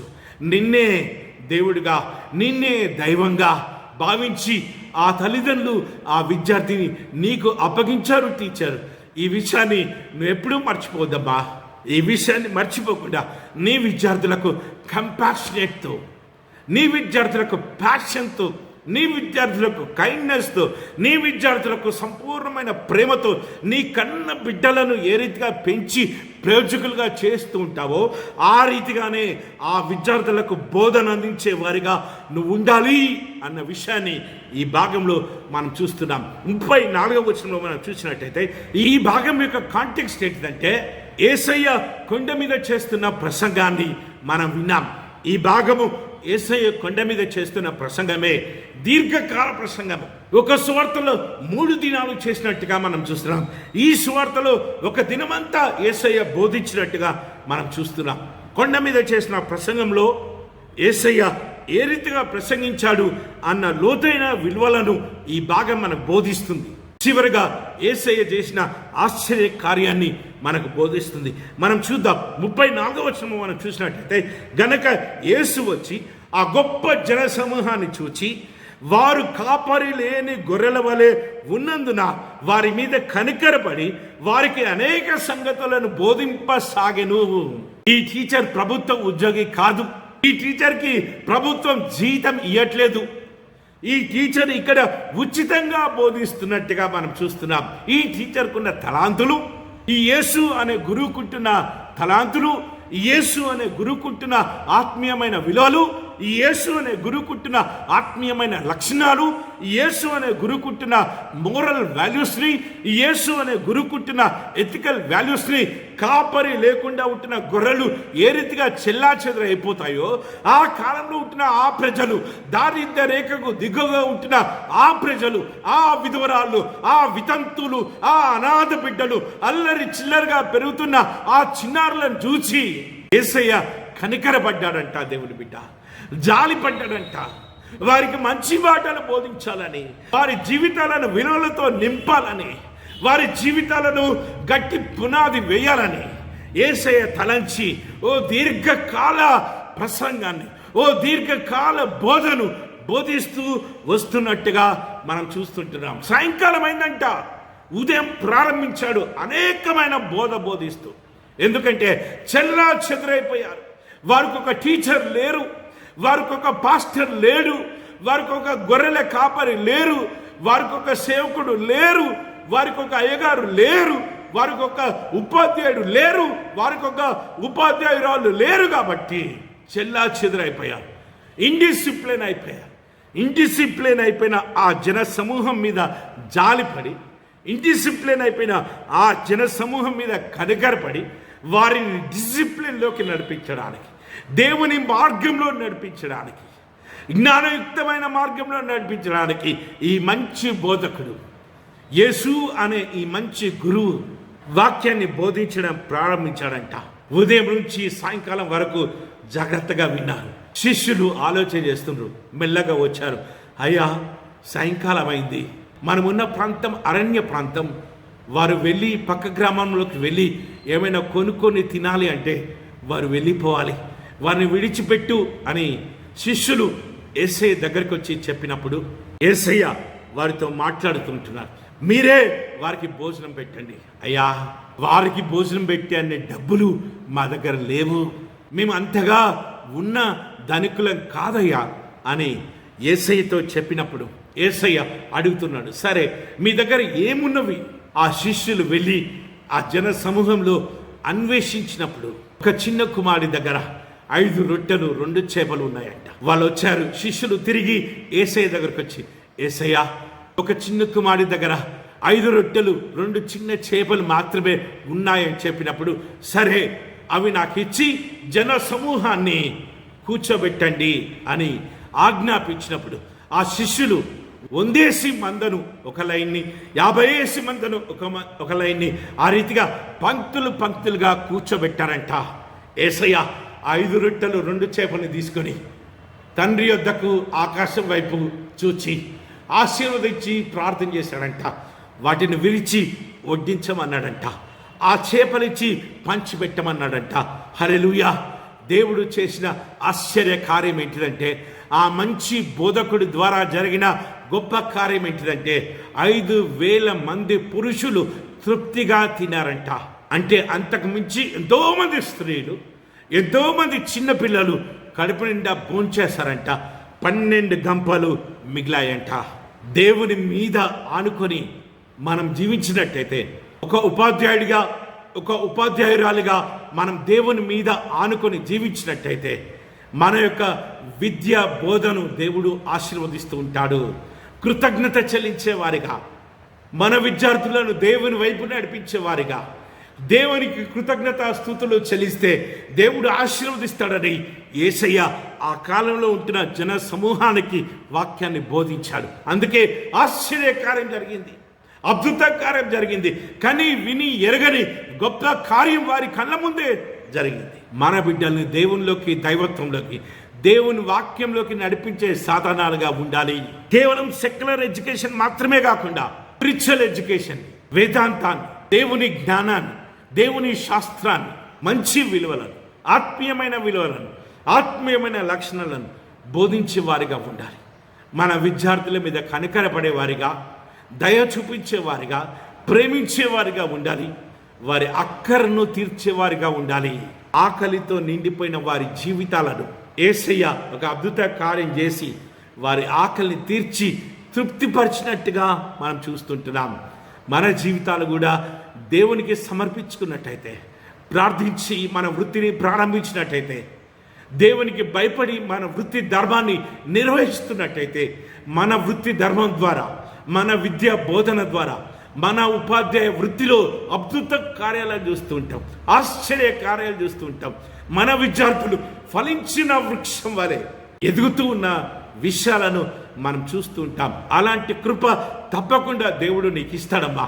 ఎప్పుడు అంటే నువ్వు దేవునికి భయపడి జీవిస్తున్నప్పుడు, దేవునిలో నీ జీవితం నాటబడినదైతే, నువ్వు నీ బిడ్డల జీవితాలను కూడా, నీ విద్యార్థుల జీవితాలను కూడా దేవునిలో నాటింపజేస్తూ ఉంటావు, దేవునిలో పునాది వేస్తూ ఉంటావు, యేసు అనే బండ మీద పునాది వేస్తూ ఉంటావు అన్న విషయాన్ని ఈ భాగంలో మనం చూస్తుంటున్నాం. చివరిగా దావీదు మహారాజు రచించిన కీర్తనలు 119వ సంకీర్తన 97వ వచనం నుంచి 104 వచనాల వరకు మనం చదువుకున్నాం.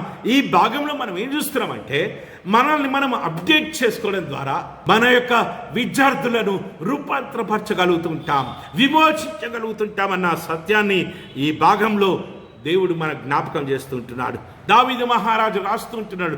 ధర్మశాస్త్రం అంతా తెలిసినా కానీ దావీదు మహారాజు ప్రతిరోజు దేవుని వాక్యాన్ని ధ్యానం చేసే అలవాటు ఉన్నట్టుగా మనం ఈ భాగంలో చూస్తుంటున్నాం.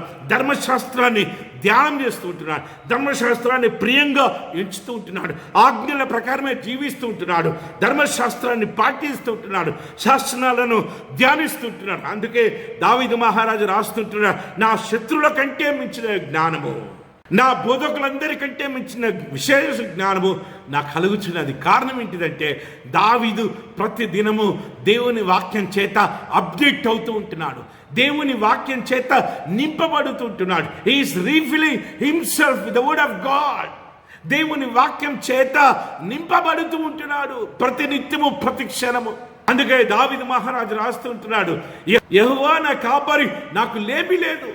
పచ్చిక బయలులోకి ఆయన నడిపిస్తూ ఉంటాడు, జీవ జల ఊటలోకి నడిపిస్తూ ఉంటాడు. మన గొర్రెలను, మన విద్యార్థులను, మన బిడ్డలను పచ్చిక బయలులోకి నడిపించాలి. సమృద్ధి అయిన ఆహారాన్ని, సమృద్ధి అయిన జీవాహారాన్ని, సమృద్ధి అయిన విద్యను అందించే బోధకులుగా మనం ఉండాలి అన్న విషయాన్ని ఈ భాగంలో దావీదు మహారాజు రాస్తుంటున్నాడు. ఏదో ఒక గంట చెప్పి చాలించడం కాదు దేవుని బిడ్డ. Extra mile, you should travel an extra mile with your student. నీ విద్యార్థితో ఇంకొక ఎక్స్ట్రా మైల్ ప్రాణించడానికి సిద్ధమై ఉండాలి అన్న విషయాన్ని ఈ భాగంలో దేవుడు మన జ్ఞాపకం చేస్తుంటున్నాడు. ఒక గంట బోధించి వాడికి అర్థమైనా కాకుండా నా పని అయిపోయిందిలే అని తల వెనకాల చేతులు పెట్టుకొని జీవించే టీచర్గా మనం ఉండకుండా, నా విద్యార్థికి నా బోధ అర్థమైందా లేదా అన్న విమర్శన చేసుకుని, మన విద్యార్థులకు మనం బోధించే బోధ అర్థమయ్యేటట్టు 10 సార్లైనా 20 సార్లైనా బోధించే విద్యార్థిగా మనం ఉండాలి అని దేవుని వాక్యం జ్ఞాపకం చేస్తుంది. మనం ఫస్ట్ మన సబ్జెక్టులో రూటెడ్ అయి ఉండాలి. ఎందుకంటే ఆ పోయినసారి బోధించిన కదా, అదే బోధిస్తే సరిపోతుంది అనే ఓవర్ కాన్ఫిడెన్స్తో మనం సిద్ధపడకుండా క్లాస్ రూమ్లోకి వెళ్తూ ఉంటాం, ఆన్లైన్ ప్లాట్ఫామ్స్లోకి వెళ్తూ ఉంటాం. ఆ రీతిగా ఉండొద్దు అని దావీదు మహారాజు జ్ఞాపకం చేస్తున్నా. నువ్వు సిద్ధపడాలి. నువ్వు 10 సంవత్సరాల నుంచి ఆ సబ్జెక్టే బోధిస్తూ ఉండవచ్చు, 10 సంవత్సరాల నుంచి అదే ఫార్ములాని, అదే థియరీని బోధిస్తూ ఉండవచ్చు, అదే గ్రామాన్ని బోధిస్తూ ఉండవచ్చు. కానీ ఈ సంవత్సరం ఇంకెంత క్రియాత్మకంగా, ఇంకెంత వైవిధ్యంగా, ఇంకెంత నూతనత్వంగా ఆ యొక్క సబ్జెక్ట్ని, ఆ ఫార్ములాని, ఆ థియరీని బోధించగలుగుతామని మనల్ని మనము ప్రిపేర్ అయ్యి బోధించే టీచర్గా ఉండాలి అని ఇక్కడ జ్ఞాపకం చేస్తుంది. ఒక విద్యార్థి తన జీవితం ఆత్మీయంగా పునాది వేసుకోవాలి. ఒక విద్యార్థి తన జీవితం ఆత్మీయంగా ఎంత పునాది వేసుకోవాలని మనము పాటుపడుతున్నామో, అంతే ప్రతి టీచర్ కూడా వారి జీవితం ఆత్మీయంగా పునాది వేసుకోవాలి. ఆత్మీయమైన లక్షణాలతో, ఆత్మీయమైన విలువలతో, దేవుని విలువలతో, దేవుని లక్షణాలతో, దేవుని రాజ్యం యొక్క విలువల చేత, దేవుని రాజ్యం యొక్క లక్షణాల చేత ఆ టీచర్ నింపబడినట్లయితే తన విద్యార్థులను ఆ దిశగానే నడిపిస్తూ ఉంటాడు, ఆ డైరెక్షన్లోనే నడిపిస్తూ ఉంటాడు. ఇక్కడ దావీదు మహారాజు అదే చెప్తూ ఉంటాడు, నీ ఉపదేశంలో నేను లక్ష్యం చేయించున్నాను, కావున వృద్ధుల కంటే నాకు విశేష జ్ఞానం కలుగుచున్నది. నీ వాక్యాన్ని మాటి మాటికి చదువుతున్నా కాబట్టి బోధకుల అందరికంటేను, వృద్ధుల అందరికంటేను, రాజుల కంటేను నాకు విశేష జ్ఞానం ఇస్తుంది. కారణం ఏంటిదంటే దావీదు మహారాజు ప్రతి దినము దేవుని వాక్యాన్ని పాండిత్యం చేస్తూనే ఉన్నాడు. వాక్యం వింటున్న ప్రియ స్నేహితుడా, దేవుని వాక్యాన్ని పాండిత్యం చేయాలి. మన పాఠాలను మనం పాండిత్యం చేయాలి. మన పాఠాలను మనం కంటత పట్టాలి. కంటత పట్టి ప్రతి సంవత్సరము నూతనత్వంగా, క్రియాత్మకంగా, కనికరంతో, దయతో, ప్రేమతో, సహనంతో, ఓపికతో బోధించే టీచర్గా మనం ఉండాలి అని ఈ వాక్యం ద్వారా దేవుడు మనకు జ్ఞాపకం చేస్తూ ఉంటున్నాడు. మొదటి భాగంలో సొలొమోను మహారాజు చెప్పిన మాటలు విన్నాం. నైతిక విలువలు బోధించడం ద్వారా మన విద్యార్థులను రూపాంతరపరచగలుగుతుంటాం. మన విద్యార్థులను విమోచించగలుగుతూ ఉంటాం. విమోచించే సాధనాలుగా మనం ఉండగలుగుతాం అన్న విషయాన్ని మనం తెలుసుకున్నాం. పత్రిక భాగం ద్వారా విద్యార్థితో ప్రయాణించడం ద్వారా విద్యార్థికుంటున్న మైండ్ని, విద్యార్థికుంటున్న సైకిని గ్రహించి మనకెంత జ్ఞానం ఉందా, ఎంత నాలెడ్జ్ ఉన్నా, ఎంత విజ్డమ్ ఉందా అవన్నీ తీసేసుకొని విద్యార్థి లెవెల్లోకి, విద్యార్థి స్టాండర్డ్లోకి దిగి వచ్చి ఆ విద్యార్థికి అర్థమయ్యేటట్టు బోధించే ఉపాధ్యాయుడిగా నువ్వు ఉండాలి అని ఫిలిప్పు ద్వారా దేవుడు మనతో మాట్లాడాడు. ఆ నపుంసకుడికి అర్థం చేపించినప్పుడు ఆ నపుంసకుడు వాక్యాన్ని అంగీకరించి రూపాంతరపరచబడి బాప్తిసం తీసుకొని దేవుని యొక్క బిడ్డగా మారిపోయినట్టుగా మనం చూస్తూ ఉంటాం. ఒక విద్యార్థి నువ్వు బోధించే సబ్జెక్ట్ని కనుక అర్థం చేసుకుంటే జీవితాంతము మర్చిపోడమ్మా. ఆ విలువలను మర్చిపోడు, ఆ ఫార్ములాని మర్చిపోడు, ఆ థియరీని మర్చిపోడు, ఆ గ్రామర్ని మర్చిపోడు. ఎందుకంటే ఉదాహరణకి మనమే ఎగ్జాంపుల్స్. మనం ఎప్పుడో చిన్నప్పుడు నేర్చుకున్నవి, సెకండ్ క్లాస్లో, థర్డ్ క్లాస్లో, ఫోర్త్ క్లాస్, ఫిఫ్త్ క్లాస్లో, 10th క్లాస్లో, ఇంటర్మీడియట్లో నేర్చుకున్న ఆ ఉన్నతమైన విలువలు, ఆ ఉన్నతమైన సత్యాలు, ఆ థియరీస్, ఆ ఫార్ములాస్ మన జీవితాన్ని ఎంత ఇన్ఫ్లుయెన్స్ చేశాయి, మన జీవితాన్ని ఎంత రూపాంతరపరిచాయో మనమే ఎగ్జాంపుల్. మన బిడ్డలను ఆ రీతిగా అర్థం చేపించగలిగితే వారి జీవితాలు వెలిగించబడతాయమ్మా. శాశ్వతంగా వెలిగించబడతాయి, శాశ్వతంగా రూపాంతరపరచబడతాయి. యేసయ్య గురించి విన్నాం. ఆయన కనికరపడ్డాడు, ఆయన శ్రమించాడు. 1 గంట బోధిస్తే చాలే అనుకోలేదు. సాయంకాలం వరకు అనేక విషయాలు వారికి బోధించడం మాత్రమే కాదు, కానీ వారి ఫిజికల్ నీడ్స్ని కూడా, వారి ఆకలిని కూడా తీర్చినట్టుగా మనం చూస్తుంటున్నాం. ఏదో బోధించడం మట్టుకు మాత్రమే కాకుండా ఆ స్టూడెంట్ యొక్క స్థితిగతులను అర్థం చేసుకునే టీచర్గా, ఆ స్టూడెంట్ పెరుగుతున్న వాతావరణాన్ని అర్థం చేసుకునే టీచర్గా, ఆ స్టూడెంట్ యొక్క పరిస్థితులను అర్థం చేసుకునే టీచర్గా, ఆ స్టూడెంట్ ఏ పరిస్థితుల్లో, ఏ వాతావరణంలో, ఏ ఆర్థిక స్తోమతలో పెరుగుతున్నాడో, ఏ ఒత్తిళ్ళు ఆ బిడ్డ మీద ఉన్నాయో చూసి తెలుసుకొని అర్థం చేసుకొని ఒకవేళ సహాయం చేయగలిగితే, ఒకవేళ సహాయం చేయలేకపోతే సహాయం అందించగలిగితే అంతకంటే ధన్యకరమైంది మన జీవితంలో ఇంకేమీ ఉండదు. దేవుని మీద దావీదు ద్వారా మనం తెలుసుకుంటున్నాం, మనము ఎప్పటికీ అప్డేట్ చేసుకోవాలి. నాకొచ్చులే అన్న ఓవర్ కాన్ఫిడెన్స్తో మన విద్యను బోధించకుండా మనం ఎప్పుడూ అప్డేట్ చేసుకుంటూ ఇంకెంత క్రియాత్మకంగా, ఇంకెంత వైవిధ్యంగా, ఇంకెంత రూపాంతరకరంగా, ఇంకెంత నూతనత్వంగా మన విద్యను బోధించగలుగుతామో ప్రయత్నం చేసి అంత నూతనత్వంగా, అంత క్రియాత్మకంగా కనికరాన్ని జోడించి, దేవుని ప్రేమను జోడించి, ఓపిక సహనాన్ని జోడించి బోధించే టీచర్గా మనం ఉండాలని దేవుని వాక్యం జ్ఞాపకం చేస్తుంది. వాక్యం వింటున్న ప్రియ స్నేహితుడా, నువ్వు ఒక స్కూల్ టీచరే కావచ్చు, నువ్వు ఒక కాలేజ్ లెక్చరరే కావచ్చు, ఒక డిగ్రీ కాలేజ్ ప్రొఫెసరే కావచ్చు, పిహెచ్డి స్టూడెంట్స్కి నువ్వు గైడే కావచ్చు, నువ్వు మెంటరే కావచ్చు, సండే స్కూల్లో నువ్వు టీచరే కావచ్చు. ఈ రీతిగా నీ బోధన విధానం కనుక ఉంటే రూపాంతరపరిచే సాధనాలుగా, విమోచించే సాధనాలుగా దేవుడు నీ జీవితాన్ని మార్చివేస్తూ ఉంటాడమ్మా. అటువంటి గొప్ప కృప తండ్రి అయిన దేవుడు మనందరికీ దయచేయను గాక. ఆమెన్.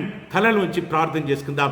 ప్రేమ నమ్మకం గల మా పరలోకపు రాజా, నీ వాక్యాన్ని బట్టి స్తోత్రం. నీ వాక్యాన్ని స్పష్టంగా మాకు వినిపింపజేసిన విధానాన్ని బట్టి స్తోత్రం. సొలొమోను మహారాజు ద్వారా నైతిక విలువలను బోధించేవారుగా మా ఉపాధ్యాయులందరినీ రూపాంతరపరచమని ప్రార్థన చేస్తున్నాం. ఎక్స్ట్రా మైల్ ప్రయాణించే ఉపాధ్యాయుడిగా ఫిలిప్ లాగా మా టీచర్లందరినీ రూపాంతరపరచమని ప్రార్థన చేస్తుంటున్నాం. యేసయ్యలాగా కనికరంతో, ఓపికతో, సహనంతో నాయన బోధించే బోధకుడిగా మా టీచర్స్ అందరినీ రూపాంతరపరచమని ప్రార్థన చేస్తున్నాం. యేసయ్య లాగా వారి అవసరతలు ఎరిగి వారికి సహాయం చేసే ఉపాధ్యాయుడిగా, సహాయం చేయని స్థితిలో ఉన్నట్టయితే సహాయాన్ని తెప్పించి అందించే టీచర్గా వారి రూపాంతరపరచమని ప్రార్థన చేస్తున్నాం.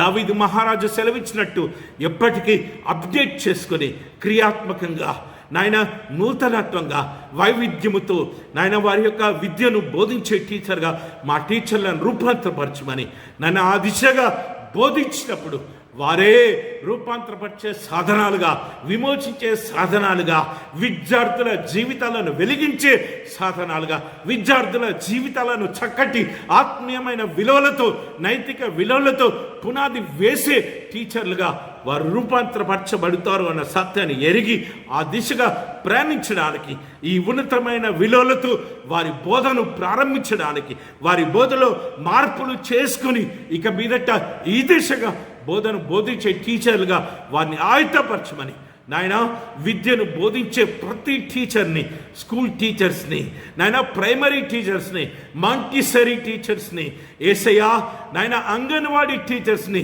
గొప్ప దేవుడా కాలేజ్ లెక్చరర్స్ని, నాయన డిగ్రీ కాలేజ్ ప్రొఫెసర్స్ని, గైడ్స్ని, మెంటర్స్ని, నాయన సూపర్వైజర్స్ని, టీమ్ లీడర్స్ని, ఆన్లైన్లో బోధన అభ్యసించే రిసోర్స్ పర్సన్స్ని, సండే స్కూల్ టీచర్స్ని నాన్న మీరు ఆశీర్వదించమని ప్రార్థన చేస్తున్నా.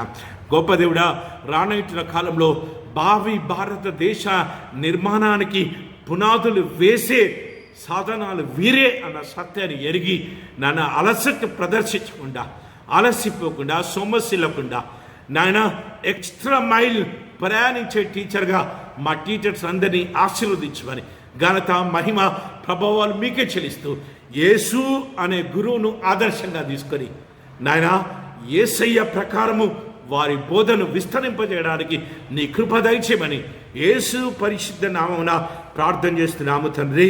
ఆమెన్. మన తండ్రి అయిన దేవుని ప్రేమ, మన ప్రభువైన యేసుక్రీస్తు యొక్క కృప, పరిశుద్ధాత్మ దేవుని యొక్క నడిపింపు, కాపుదల, సంరక్షణ, పోషణ మనందరికీ ఇప్పుడు ఎల్లప్పుడూ సదాకాలము తోడైండును గాక. ఆమెన్.